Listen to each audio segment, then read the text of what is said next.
മക്കളെ നിങ്ങൾക്ക് എല്ലാവർക്കും മാജിക് പഠിക്കണ്ടേ? പഠിക്കണം. അപ്പൊ എല്ലാരും ഇങ്ങോട്ട് നോക്കിക്കേ. ഒരു പേപ്പർ ഇങ്ങനെ എടുത്തിട്ട് അതിനേതാ ഇതുപോലെ ഇങ്ങനെ മുറിച്ച് അവസാനം എന്താ ഈ പേപ്പർ ഇങ്ങനെ നിവർത്തുമ്പോൾ ഒരു പ്രാവിന്റെ രൂപം കിട്ടും. എങ്ങനെയുണ്ട് മാജിക്? കൊള്ളാമല്ലേടി?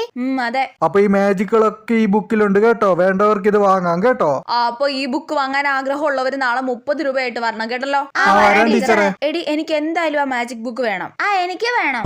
അമ്മ നാളെ സ്കൂളിൽ മാജിക് ബുക്ക് വാങ്ങാൻ 30 രൂപ കൊണ്ടുവരണമെന്ന് ടീച്ചർ പറഞ്ഞായിരുന്നു. മാജിക് ബുക്കോ? ഇന്നൊരു അങ്കിള് വന്നിട്ട് മാജിക് കാണിച്ചു തന്നു. എന്നിട്ട് മാജിക് ഉള്ള ബുക്ക് വാങ്ങാൻ 30 രൂപ വേണമെന്ന് പറഞ്ഞു. കൊച്ചേ അതൊന്നും വാങ്ങണ്ട. എനിക്ക് മാജിക് ബുക്ക് വേണം. എല്ലാരും വാങ്ങുന്നുണ്ട്. കരയണ്ട കൊച്ചേ, പൈസ തരാം. ഇന്നലെ പറഞ്ഞ ബുക്ക് വാങ്ങാൻ പൈസ കൊണ്ടുവന്നവരുണ്ടോ?